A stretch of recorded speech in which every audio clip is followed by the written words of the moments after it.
High, চলে আসলাম chapter 2 এর second ভিডিওতে। আর এই ভিডিওতে দেখব কেপলার সেকেন্ড ল। মানে কেপলার সেকেন্ড লতে বলছে যে এরিয়াল ভেলোসিটি কনস্ট্যান্ট, ওইটাই বের করতে হবে, এটাই দেখাইতে হবে। তো প্রত্যেক ভিডিওর মতো এই ভিডিওতে শুরু কোথায় আর শেষ কোথায় তা আগে একটু দেখে নিব। শুরু শুরু হবে কোথায়? শুরু হবে ল্যাগ্রেঞ্জের এনার্জি ফর্মুলা দিয়ে, L equal to T minus V, এটা দিয়ে শুরু হবে। আর শেষ হবে কোথায়?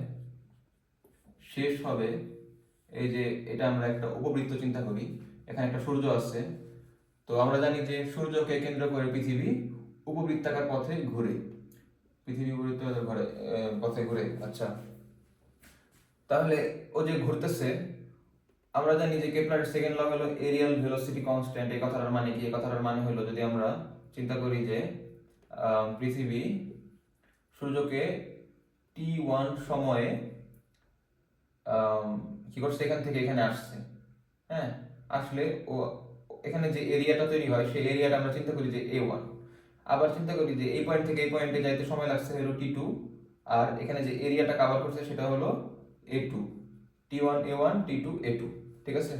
কেপলারের সেকেন্ড ল বলছে যে if t1 equal to t2 then A1 equal to A2, এইটাই কেপলারের সেকেন্ড ল বলে। বাট এখান থেকে আমরা একটা সিদ্ধান্তে আসতে পারি। এখানে আসলে কি মিন করতেছে? মিন করতেছে যে নির্দিষ্ট সময়ে নির্দিষ্ট এরিয়া কভার করতেছে। যেহেতু সময় সেম হইলে এরিয়াও সেম হইতেছে, তার মানে নির্দিষ্ট সময়ের চেঞ্জে নির্দিষ্ট এরিয়ার চেঞ্জ হইতেছে। তার মানে এখান থেকে আমরা একটা কনক্লুশন আসতে পারি যে dA divided by dt equal to constant. এইটাই প্রমাণ করতে হবে। তাহলে শুরু হবে এখান থেকে, শেষ হবে এখানে। এখন শুরু করা যায়। এই প্রমাণের জন্য স্টেপ আছে মাত্র 6টা স্টেপ। 6টা স্টেপে এটা প্রমাণ করা হয়ে যাবে এবং খুব ইজি। পরীক্ষায়ও স্যার দিছিল, সুমাল স্যার আমাদের সিটিতে দিছিল, আবার সেমিস্টারও দিতে পারে। Step 1,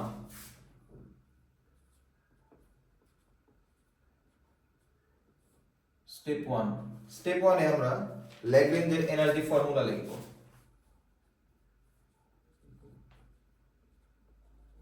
ল্যাগ্রেঞ্জেস energy formula, Lagrange's energy formula. Lagrange's energy formula আমরা কি জানি? যে L equal to T minus V, এটা আমরা জানি। কিন্তু এই টি মাইনাস ভিটা আনতে হবে কার সাপেক্ষে, কার জন্য? ওই যে পৃথিবী সূর্য এই সিস্টেমের জন্য আনতে হবে। পৃথিবী সূর্য সিস্টেমের জন্য আনতে হবে। ধরি এটা হলো সান, সূর্য, আর এটা হলো আর্থ, পৃথিবী। এই পৃথিবীর জন্য যে টি সেটা আনতে হবে, এই পৃথিবীর জন্য যে ভি সেটা আনতে হবে। পৃথিবীর টিটা কি হবে? টি মানে হলো গতিশক্তি। এখন পৃথিবীটা যখন নাকি সূর্যকে রোটেট করতেছে, তখন তার গতিশক্তিটা কেমন তা চিন্তা করতে হবে। এটা কিন্তু একদম ইজি না, মানে হাফ এম ভি স্কয়ার না, এটার মধ্যে কিন্তু একটু জটিলতা আছে। সেটা কি? পৃথিবী যখন এই সানকে রোটেট করে, তখন তার মধ্যে দুই ধরনের গতিশক্তি আমরা দেখতে পাই। একটা হলো সে যে সামনে আগাইতেছে এই জন্য একটা গতিশক্তি, সেটা কি? রৈখিক গতিশক্তি, লিনিয়ার কাইনেটিক এনার্জি। আবার সে যখন সামনে আগায় তখন কিন্তু এইভাবে এইভাবে করে নিজের নিজের অক্ষে ঘুরে ঘুরে আসে। তার মানে তার নিজের অক্ষে যে ঘুরতেছে এটার জন্য একটা গতিশক্তি কিন্তু তার আছে, ওইটা হলো রোটেশনাল কাইনেটিক এনার্জি। এই দুইটা কাইনেটিক এনার্জি আমরা পৃথিবীর জন্য দেখতে পাই। আচ্ছা, এই দুইটার যোগফলটাই হলো টি। তাইলে আমরা কি করব? তাইলে আমরা টিটা লিখব। তাহলে টি এর মধ্যে আছে লিনিয়ার কাইনেটিক এনার্জি, যেটা হলো actually half M V square. তার মানে হাফ এম ভি স্কয়ার হবে, কিন্তু ভি রে কি লেখা যায়? আর ডট লেখা যায়, তাহলে হবে r dot square plus rotational kinetic এনার্জিটাও যোগ হবে। এখন এই কৌণিক গতিশক্তিটা আসলে কি? আমরা ইন্টারমিডিয়েটে পড়ছি যে কৌণিক গতিশক্তি ইকে আমরা বলি এটাকে যে আর ইকে, মানে rotational kinetic energy equal to half I omega square. এটা আমরা পড়ছি ইন্টারে। এখান থেকে আমরা কি লিখতে পারি একটু দেখি। হাফ আই মানে কি?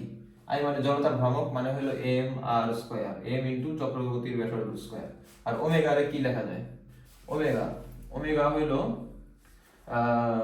Radian per second, radian per second. এখন রেডিয়ান পার সেকেন্ড রে কি লেখা যায়, মানে ওমেগাটা কি আসলে, ওমেগাটা হলো যে নির্দিষ্ট সময়ে কতখানি কোণ, নির্দিষ্ট সময়ে কতখানি কোণ উৎপন্ন করতেছে। তাহলে এটা লেখা যায় হইতেছে ডি থেটা বাই ডিটি, যে নির্দিষ্ট সময়ে কতখানি থেটা কোণ উৎপন্ন করতেছে। আর এটাকেই লেখা যায় থেটা ডট, এটা কি লেখা যায় থেটা ডট, ঠিক আছে।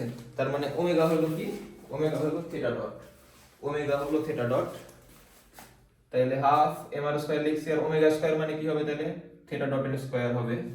তার মানে রোটেশনাল কাইনেটিক এনার্জি হলো half M R square theta dot square. ওকে, তাহলে half M R square theta ডটের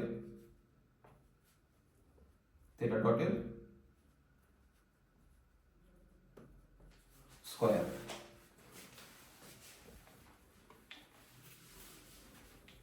এটা কি, এটা একটা ব্যাগ, এটা ডাস্টার না, ঠিক আছে।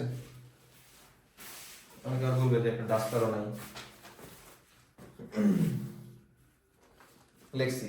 আর মাইনাস তো যে ভি আছে, এই ভি, ভি কি, ভি হলো, ভির মধ্যে কোনো জটিলতা নাই, ভি জাস্ট ওর ভি অফ শক্তি, তাহলে ভি টা আমরা ভি বলবো। বাট যেহেতু ভি হলো আর এর ফাংশন, তাহলে ভি আর দিয়ে দিই, আর কিছু না। আচ্ছা, তারপরে স্টেপ 2, স্টেপ 2, স্টেপ 2 তে কি করব, স্টেপ 2 তে আমরা ল্যাগ্রেঞ্জের ডিফারেনশিয়াল ইকুয়েশন লিখব। ল্যাগ্রেঞ্জেস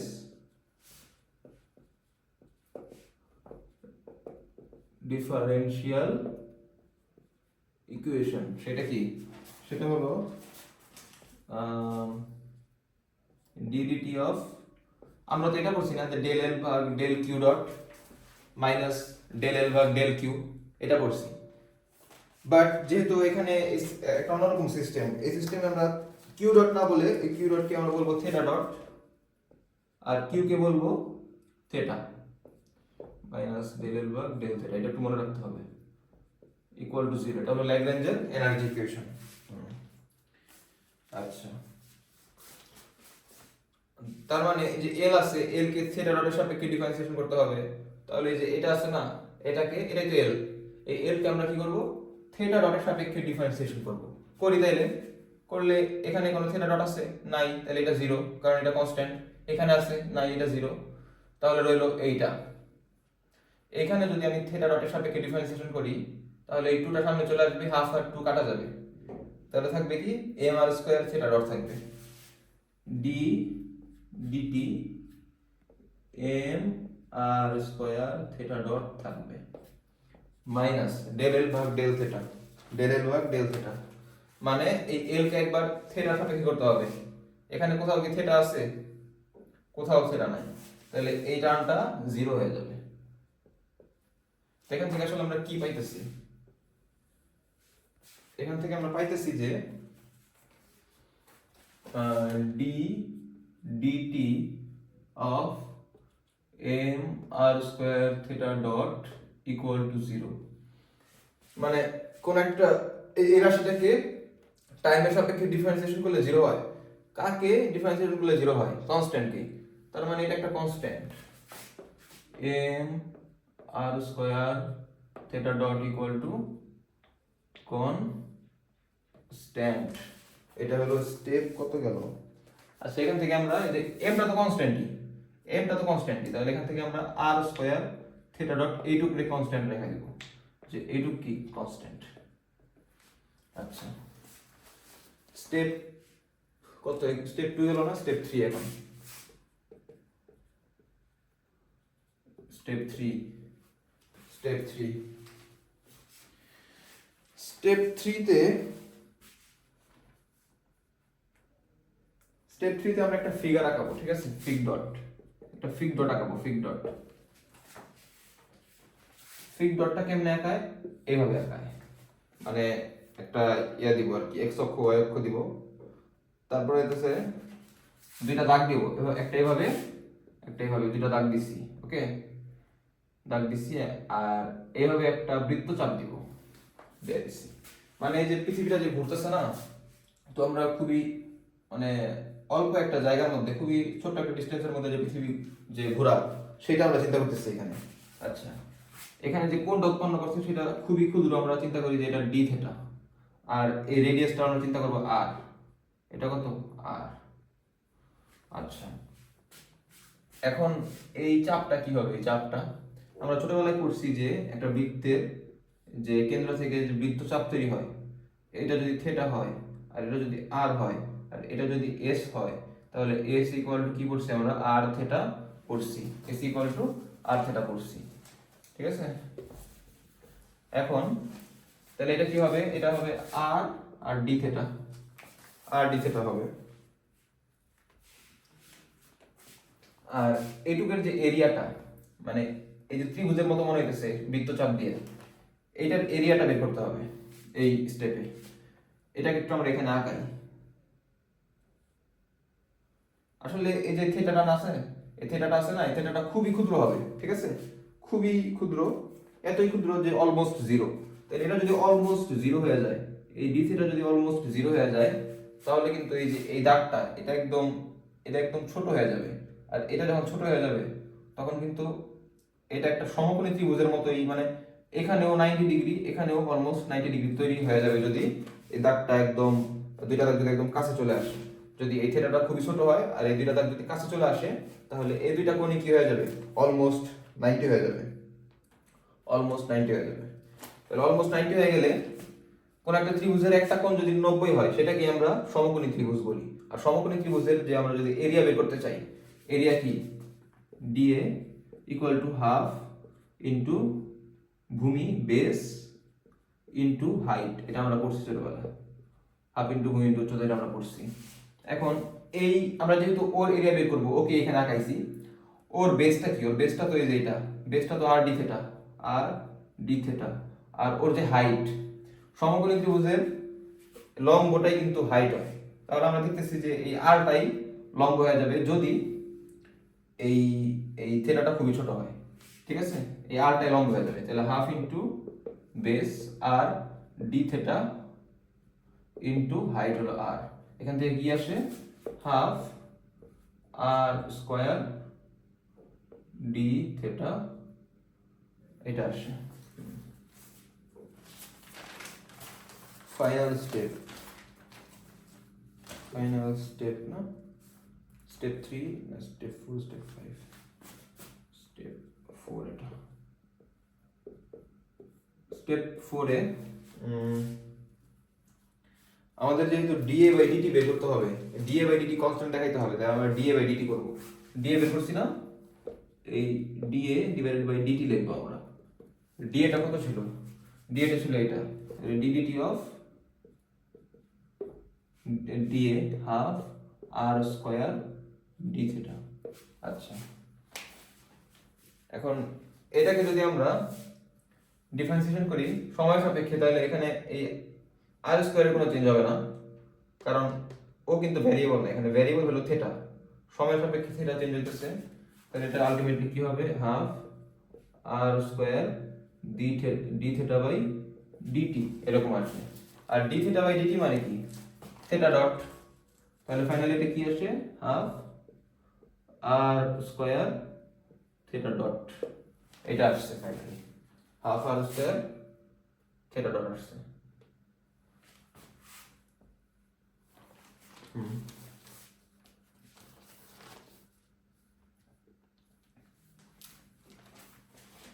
স্টেপ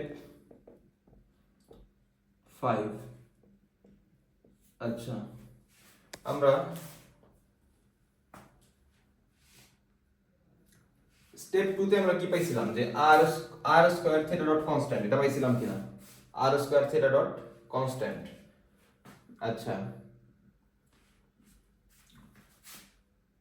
তাহলে আমরা স্টেপ 4 এ পাইছি, স্টেপ 3 তে নাকি স্টেপ 2 তে পাইছিলাম যে r square theta dot equal to constant, এটা আমরা পাইছিলাম, এটা লিখলাম আরেকবার। এখন স্টেপ 4 এ কি পাইছি? স্টেপ 4 এ পাইছি যে dA divided by DT equal to half R square theta dot, মানে এই যে এটাই লিখছি এখানে, ঠিক আছে? এখন আর স্কয়ার থিটা ডট যদি কনস্ট্যান্ট হয়, তাহলে তো dA বাই ডিটিও কনস্ট্যান্ট হইতেছে, কারণ ডিএ বাই ডিটি কি আর স্কয়ার থিটার সামনে একটা হাফ আছে, হাফ তো নিজে কনস্ট্যান্টই, হাফ কি চেঞ্জ হয়, হাফ তো কনস্ট্যান্টই। আবার আগে পাইছি যে আর স্কয়ার থিটার কনস্ট্যান্ট, তার মানে ডিএ বাই ডিটি আলটিমেটলি কি পাইতেছি আমরা, কনস্ট্যান্ট পাইতেছি। ফাইনালি আমরা কি পেলাম যে DA divided by DT equal to constant.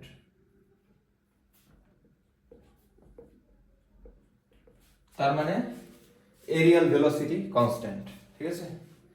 এটাই ছিল কেপলারের সেকেন্ড ল। এটা একটু মার্ক করে দিই, এটাই ছিল কেপলারের সেকেন্ড ল।